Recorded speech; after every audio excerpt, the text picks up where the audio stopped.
Assalamualaikum warahmatullahi wabarakatuh. Apa kabar sobat Sopter semuanya? Semoga kalian semua dalam keadaan sehat jasmani dan rohani, tidak kekurangan satu apapun. Oke, kita lanjutkan saja ceritanya. Gas, tapi seperti biasa, yang belum tekan tombol like, bantu Mimin tekan tombol like terlebih dahulu. Bab 1331 sampai bab 1335. Souvenir ini pasti palsu. Bagaimana kabar Ye Junlin? Tidakkah senang jika diungkapkan oleh saya? Zhao Junfei memandang ke arah Ye Junlin dengan dingin. Sangat puas, lagi pula, bagaimana kamu akan membuktikan kepadaku bahwa souvenir ini asli? Zhao Junfei berkata dengan cara yang berbeda.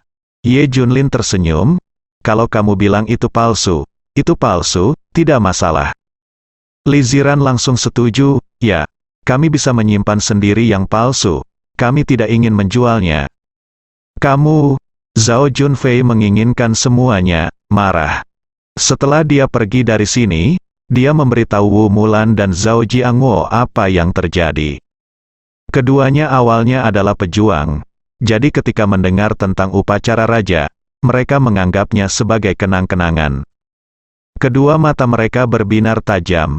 Hal semacam ini merupakan nilai koleksi bagi orang lain. Bagi mereka, selain nilai, mungkin ada perasaan di dalamnya. Tidak mungkin untuk menghargai hati mereka. Selama masih dalam kisaran terjangkau, saya bersedia membeli semuanya. Jadi ketika mereka berdua mendengarnya, hati mereka mulai gelisah. Benarkah? Apakah mereka benar-benar di sana? Gigi Wu Mulan sudah gemetar. Ya. Ye Junlin membawa 3 souvenir, tapi semuanya palsu. Zhao Junfei bersikeras, ya, hanya untuk para tamu yang menghadiri upacara. Dari mana asal Ye Junlin? Kata Wu Mulan tanpa sadar. Zhao Jiangwo berkata, tidak, memang para tamu yang menghadiri upacara, tapi ada lebih banyak souvenir, biasanya ada lebih banyak, diberikan kepada beberapa orang, atau staf atau semacamnya. Mungkin Ye Junlin membawakannya. Itu benar. Ketika Zhao Jiangwo mengingatkannya, mata Wu Mulan berbinar tajam. Jika itu benar, itu bagus sekali. Bahkan jika Anda melihatnya, Anda memenuhi syarat untuk menyombongkan diri di dalam lingkaran.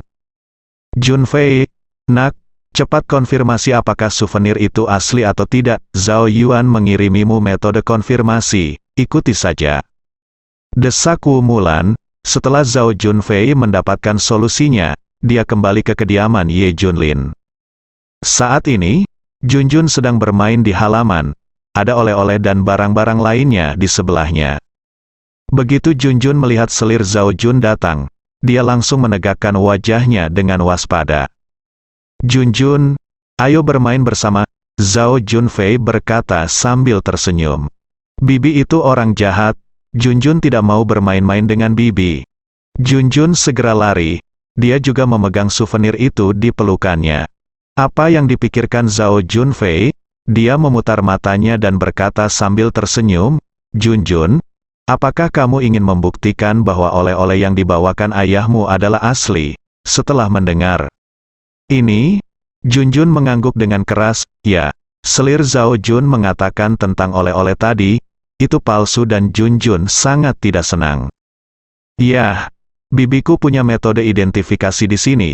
Setelah aku mengidentifikasinya, aku bisa membuktikan bahwa oleh-oleh yang dibawakan ayahmu adalah asli. Kata Zhao Junfei, baiklah, kalau begitu aku akan memberikannya padamu. Junjun memberikan souvenir itu kepada Zhao Junfei. Zhao Junfei mulai mengidentifikasi berdasarkan metodenya. Hah, bagian ini asli, kualitasnya bagus. Logonya benar, kode keamanannya juga benar.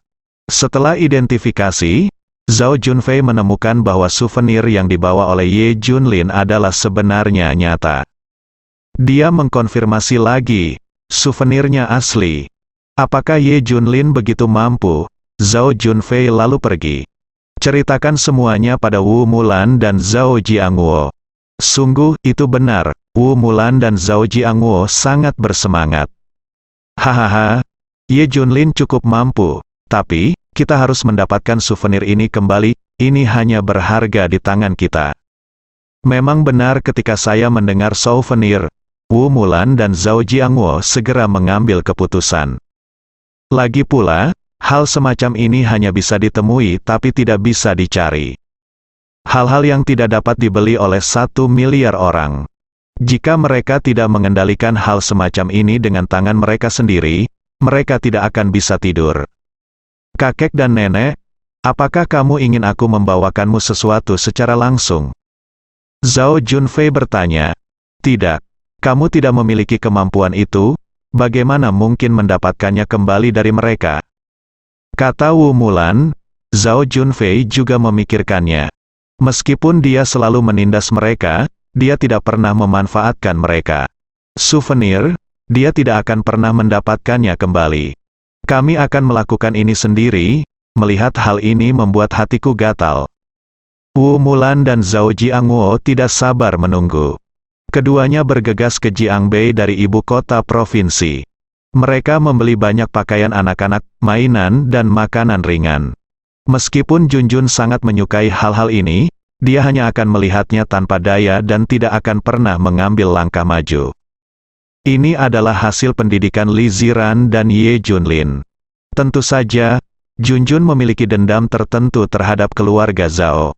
Orang pada umumnya tidak mengambil apa yang mereka berikan. Ziran dan Junlin sudah kembali, kita membeli beberapa barang untuk Junjun. Junjun, datanglah ke pelukanku. Wu Mulan masih memeluk Junjun dengan antusias. Li Ziran dan Ye Junlin memiliki wajah yang dingin. Kedua orang ini jelas datang ke sini dengan suatu tujuan. Benar saja, Wu Mulan bertanya setelah beberapa saat, saya mendengar bahwa Junlin membawa kembali souvenir upacara raja. Di mana mereka? Ya, apakah itu? Benar, Zhao Jiangwo juga setuju. Ye Junlin dan Li Ziran saling berpandangan. Li Ziran masih membawa oleh-oleh. Wu Mulan segera melemparkan Junjun ke samping, mengambil souvenir itu dan memeriksanya. Hal yang sama berlaku untuk Zhao Jiangwo, matanya bersinar. Sama seperti melihat wanita cantik, itu benar, itu benar. Setelah mereka mendapatkan medali peringatan, kedua orang itu tidak bisa tenang. Seru lagi dan lagi, sambil menunjukkan antusiasme, mereka juga melirik Li Ziran dari waktu ke waktu. Mereka berdua mengisyaratkan padanya. Melihat ekspresi gila mereka berdua, Li Ziran merasa sedikit malu. Tepat ketika dia hendak memberikannya kepada mereka berdua, Ye Junlin menariknya. Li Ziran hanya bisa menahannya dan membiarkan mereka berdua memberi isyarat. Akhirnya, Wu Mulan tidak dapat menahannya lagi dan bertanya, Junlin, berapa set oleh-oleh yang kamu bawa kali ini? 3 set. Masing-masing untuk ibu, istri, dan anak perempuanku. Jawab Ye Junlin. Oh, Junjun juga punya, apa yang diketahui anak kecil seperti itu? Bagaimana kalau ini, berikan aku set Junjun, sedangkan aku akan menyesuaikan beberapa souvenir anak-anak untuk Junjun. Bagaimana menurutmu, Wu Mulan? He bertanya dengan penuh harap. Ye Junlin dan yang lainnya tercengang. Apakah kamu begitu tidak tahu malu? Minta saja secara terbuka dan terbuka. Zhao Jiangwo memandang Zhou Yingying dan tersenyum dan berkata, sayangku, sebagai seorang wanita, souvenir ini tidak memiliki nilai koleksi. Apa yang kamu suka? Aku akan menukarnya denganmu. Kami memiliki banyak koleksi di keluarga kami. Zhao Jiangwo juga mengungkapkan pikiran batinnya. Iya, dan Ziran juga. Apa gunanya mengumpulkan ini untuk seorang gadis muda? Nilai dari souvenir semacam ini harus tercermin di tangan kita, itu benar. Hanya pensiunan tentara seperti kakek nenek yang bisa, kamu tahu nilai dari jenis. Ini souvenir, benda ini hanya bisa bersinar jika kamu menaruhnya di dalamnya. Apa yang ada di tanganmu hanya akan menjadi sampah, dan semuanya dianggap sebagai mainan olehmu. Jadi, serahkan souvenir itu. Zhao Junfei dan yang lainnya mencoba yang terbaik untuk membujuk. Tujuannya sederhana, singa membuka mulutnya dan menginginkan 3 buah souvenir. Wu Mulan dan Zhao Jiangwo berkata, ya, Benar, kamilah yang paling bisa mewujudkan nilai souvenir. Berikan kepada kami bisa menukarnya dengan uang atau benda lain. Wu Mulan dan yang lainnya memaksa. Ye Junlin, kamu juga. Kamu tahu kakek nenekmu akan menyukai benda ini. Tidak bisakah kamu mendapatkan lebih banyak? Itu tidak berarti berbakti. Zhao Junfei menatap Ye Junlin dengan dingin. Tidak. Kata Ye Junlin langsung, ini hadiah dariku. Kamu tidak akan mendapatkan apapun sebagai imbalannya, jadi menyerahlah. Sikap Ye Junlin tidak terduga oleh semua orang. Beraninya penyandang disabilitas berkursi roda memiliki kepercayaan diri seperti itu. Ye Junlin, apa yang kamu bicarakan? Kamu masih belum tahu situasimu, kualifikasi apa yang kamu miliki. Teriak semua orang. Ye Junlin tersenyum, tidak masalah. Kamu tidak ingin mengambil barang ini. Li Ziran juga mengangguk, nenek dan kakek. Meskipun aku juga ingin memberimu oleh-oleh, ini adalah hadiah dari Junlin untuk kami. Aku tidak bisa memberikannya lagi, sesuai. Kalau begitu Ye Junlin, pernahkah kamu memikirkan kami, berikan hadiah kepada ibumu, tetapi bukan ayah mertua dan ibu mertuamu? Apakah kami ada di matamu? Mengikuti suara itu, Zhao Yalan dan Li Wenyuan tiba. Keduanya menatap Ye Junlin dengan marah. Zhou Yingning tampak sedikit jelek setelah mendengar ini. Tidak apa-apa jika Ye Junlin tidak menyiapkan hadiah untuk orang seperti Wu Mulan, tapi dia tidak menyiapkan hadiah apapun untuk ayah mertuanya dan ibu mertuanya. Zhao Yalan berkata langsung kepada Li Ziran, apakah Ziran melihatnya? Kecuali ibunya, dia tidak memandang kita. Zhou Yingning segera berkata, mertua, saya akan memberikan bagian saya, benda ini adalah tidak ada gunanya bagiku. Siapa yang menginginkanmu? Zhao Yalan hendak menolak dengan marah ketika suara Wu Mulan terdengar. Oke, serahkan saja bagianmu. Iya, Ziran, serahkan bagianmu kepada ayahmu lagi, ini masuk akal. Zhao Jiangwo juga setuju. Oke, aku akan membiarkanmu keluar, dan aku akan memberimu bagian Junjun. Li Ziran dengan marah melemparkan ketiga souvenir itu kepada Wu Mulan dan yang lainnya. Dia sangat marah, siapa yang tidak bisa melihat trik ini? Jelas saya ingin oleh-oleh itu kembali. Yalan, Wenyuan, benda ini tidak berguna bagimu. Mengapa kamu tidak memberikannya kepada kami? Ya. Aku akan mengatur real estate untukmu, tidak ada gunanya bagimu untuk memegang benda ini. Wu Mulan dan Zhao Jiangwo mengatakan ini. Keduanya tidak berkata apa-apa dan membagikan 3 souvenir tersebut. Wu Mulan dan Wu Mulan mencapai tujuan mereka dan tertawa lebar. Begitu mereka mendapatkan sesuatu, mereka tidak mengatakan apapun tentang membelinya dengan uang atau menukarnya dengan sesuatu. Ye Junlin, ingatlah mulai sekarang, urusan keluarga Li dan Zhao jelas bukan sesuatu yang bisa diputuskan olehmu, orang cacat. Lain kali, keluarga akan menjagamu, semua orang mencibir. Dulu, saat Ye Junlin sehat, mereka berani menindasnya seperti ini. Belum lagi tubuh Ye Junlin kini seperti ini. Kamu adalah serigala bermata putih yang asing.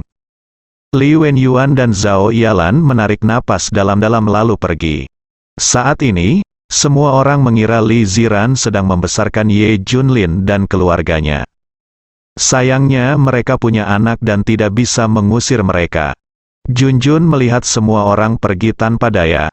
Wajahnya sedih, dan dia hampir menangis. Itu oleh-oleh Junjun. Junjun ingin kembali. Teriak Junjun. Junjun sudah menangis. Bayi kecil itu sangat dirugikan. Barang-barangku dirampok oleh 2 orang tua.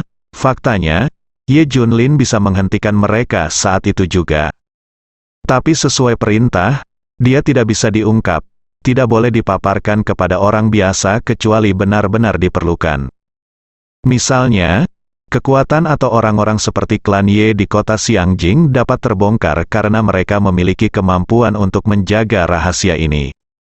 Tapi orang biasa seperti Wu Mulan mungkin tidak. Begitu Anda mengetahuinya, kemungkinan besar akan bocor, dan sangat mudah untuk membuat diri Anda terbunuh. Semakin sedikit orang awam yang mengetahuinya, semakin baik. Semakin banyak Anda tahu, semakin dekat Anda dengan kematian. Selain itu, ini sangat rahasia, orang lain tidak bisa mengetahuinya. Jadi sekarang Ye Junlin hanya bisa menutup mata dan membiarkan mereka pergi.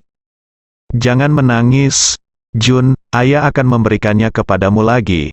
Ada banyak barang ini. Orang lain mungkin tidak bisa membelinya seharga 1 miliar, tapi bukankah Ye Junlin memiliki semua yang dia inginkan hanya dalam satu kalimat? Junjun berhenti menangis. Dia membuka matanya lebar-lebar dan menatap Ye Junlin. Ayah, apakah kamu mengatakan yang sebenarnya? Tentu saja, ayah tidak akan berbohong kepada Junjun. Kata Ye Junlin. Li Ziran ingin berhenti berbohong kepada anak-anaknya, tapi dia menahannya. Di malam hari, ketika 3 souvenir muncul di hadapannya, Li Ziran semakin terdiam. Dia sebenarnya membawa 3 souvenir lagi, tapi memikirkan identitasnya sebelumnya, Li Ziran tidak terlalu memikirkannya. Selanjutnya, semuanya berjalan seperti biasa. Ye Junlin menunggu kabar dari kekuatan tersembunyi seperti klan Beiliang. Namun yang pertama menemukannya adalah Chen Wudao dan Fan Shengnan. Keduanya memperoleh banyak obat-obatan kuno dan bahkan teknik pengobatan kuno melalui cara mereka sendiri. Keduanya sangat membutuhkan Ye Junlin untuk pulih. Ini sebenarnya membuat Ye Junlin tersanjung. Namun hal itu juga membuatnya tidak berdaya. Dia telah memberikan instruksi sebagai raja satu kata. Kamu bisa pergi setelah kamu meninggalkan barang-barangmu. Kata Ye Junlin. Tanpa diduga, Fan Shengnan menggelengkan kepalanya. Tidak, saya harus menjagamu sebentar, dan keterampilan medis kuno harus saya lakukan, bahkan. Chen Wudao juga memperingatkan, ya, benar, biarkan Fan Worgat awasi kamu, dan kamu harus pulih secepatnya. Ye Junlin tidak bisa menolak, jika dia melanjutkan, kedua orang ini akan curiga. Selanjutnya, Chen Wudao pergi, dan Fan Shengnan memberi Ye Junlin obat kuno. Kali ini, obat kuno yang dibawa keduanya bahkan lebih mendominasi. Begitu dia memasuki mulut, kekuatan obat yang melonjak mengenai anggota badan dan tulangnya. Manusia seutuhnya penuh dengan kekuatan dan energi. Tidaklah berlebihan untuk mengatakan bahwa bila digunakan pada orang lanjut usia, untuk sementara mereka dapat terlihat jauh lebih muda. Selanjutnya, Fan Shengnan menggunakan teknik medis kuno untuk menjelajahi tubuh Ye Junlin. Saat ini, Ye Junlin perlu bertindak, menciptakan ilusi kerusakan fisik dan menipu Fan Shengnan. Tubuhmu memang rusak parah, setidaknya aku akan memberimu pengobatan sebelum kamu berani pergi. Kata Fan Shengnan. Ye Junlin terkejut. Berapa lama pengobatannya? 1 bulan lebih sedikit, 3 bulan atau setengah tahun lebih. Jawab Fan Shengnan. Ye Junlin hampir ingin muntah darah. Penggemar Dewa Perang, apakah kamu tidak perlu mengkhawatirkan tentara tembok besar? Ye Junlin bertanya berbeda. Tidak perlu untuk saat ini, sekarang waktunya membiarkan mereka berlatih sendiri. Fan Shengnan juga meminta seseorang untuk memindahkan beberapa kotak barang bawaan. Ketika Ye Junlin melihatnya, dia tercengang. Apakah kamu akan pindah? Iya, untuk menjagamu, aku harus pindah, kalau tidak, kemana aku akan pergi? Fan Shengnan bertanya. Saat ini, Li Ziran dan Zhou Yingying kembali dari berbelanja bahan makanan dengan Junjun di pelukan mereka. Melihat seorang wanita asing memindahkan sesuatu, dia bertanya, siapa ini? Tidak peduli seberapa perhatian Li Ziran, dia tidak bisa tenang setelah melihat adegan ini. Dia menatap Fan Shengnan dengan wajah dingin. Dia tidak bertanya langsung padanya, tapi bertanya pada Ye Junlin. Menunggu penjelasan darinya, dia adalah. Saat Ye Junlin hendak berbicara, Fan Shengnan berbicara. Halo. Saya Fan Shengnan, kami adalah rekan seperjuangan, pada saat yang sama. Saya seorang dokter militer, saya di sini untuk membantunya pulih. Di masa depan, kita harus tinggal di sini. Fan Shengnan sama sekali tidak meminta pendapat Li Ziran, dan langsung memintanya untuk terus memindahkan barang bawaannya. Tentu saja Li Ziran menyambutnya untuk mentraktir Ye Junlin. Namun cara Fan Shengnan yang mendominasi membuat Li Ziran sangat tidak senang. Bahkan Zhou Yingning merasa ada yang tidak beres. Fan Shengnan memilih kamar untuk menginap di villa. Ruangan ini adalah ruang kerja Li Ziran, tetapi ditempati oleh Fan Shengnan, dan banyak barang dipindahkan. Zhou Yingning melihat ketidakpuasan Li Ziran dan segera bertanya pada Ye Junlin, bisakah Junlin membiarkan dia pergi? Kita bisa membiarkan dia tinggal di hotel bintang 5. Ye Junlin merentangkan tangannya tanpa daya. Dia juga ingin Fan Shengnan pergi. Namun, dia mengetahui dari kontak singkat bahwa wanita ini tegas, dan dia tidak akan pernah mengubah keputusannya. Oke. Selanjutnya aku akan menjagamu dan memastikan kamu pulih dalam waktu sesingkat-singkatnya, pahlawanku yang hebat. Fan Shengnan berkata kepada Ye Junlin terlepas dari yang lain. Sebenarnya tidak ada yang salah dengan perkataannya. Ye Junlin memiliki gengsi yang tinggi di hati para pejuang Daxia. Dia adalah pahlawan di benak banyak orang. Namun kata-kata ini menjadi masam di telinga Li Ziran dan mereka berdua. Li Ziran tetap memasang wajah dingin dan tidak berkata apa-apa. Aneh rasanya jika seorang wanita tiba-tiba muncul di rumah. Sekarang Fan Shengnan seperti ini, dia merasa seperti tidak memiliki kesadaran akan keberadaan. Dia seorang wanita dan sangat sensitif. Anda dapat melihat sesuatu yang berbeda di mata Fan Shengnan. Cara dia memandang Ye Junlin seperti seorang gadis muda di Huaichun. Ini membuatnya ragu. Li Ziran hendak marah, tapi saat dia melihat Fan Shengnan merawat Ye Junlin, dia menahannya. Ia adalah orang yang memahami situasi secara keseluruhan dan tidak bisa membiarkan hal kecil menyebabkan kerugian besar. Aku akan memberimu ampas ini. Ini baik untuk kesehatanmu. Fan Shengnan mau tidak mau memasukkan ampas itu ke dalam mulut Li Ziran dan Zhou Yingning. Selanjutnya, keduanya dikejutkan oleh efek mengerikan dari obat tersebut. Zhou Yingning tampaknya beberapa tahun lebih muda, dan Li Ziran merasa penuh energi dan darah. Luar biasa bukan? Siapakah Fan Shengnan? Setelah beberapa saat, orang-orang besar di Jiangbei berkumpul di sini. Salam kepada Dewa Perang Penggemar. Semua orang berteriak serempak. Ketika mereka mendengar bahwa Fan Shengnan akan datang, semua orang datang menemuinya satu demi satu. Baru pada saat itulah Li Ziran memahami identitas Fan Shengnan, Dewa Perang Penggemar, pemimpin tentara tembok besar. Belum lagi pengaruhnya, levelnya sendiri sama dengan Ye Junlin asli. Tidak heran Fan Shengnan mengetahui keterampilan medis yang begitu menakutkan. Ternyata dia adalah Dewa Perang, dan dia sangat muda dan cantik. Pria manapun akan memilihnya, bukan, terutama Ye Junlin yang seperti ini sekarang. Fan Shengnan datang seperti malaikat, memperlakukannya, melindunginya, memulihkannya, dan mengembalikannya ke masa lalunya. Di sisi lain, saya tidak bisa berbuat apa-apa selain menimbulkan masalah pada Ye Junlin dan melibatkannya. Dia juga dipermalukan berulang kali.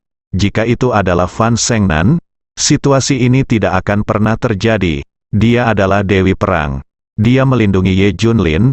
Siapa yang berani mengganggunya? Untuk sesaat, Li Ziran merasakan krisis. Dia tidak bisa dibandingkan dengan wanita ini. Bersambung.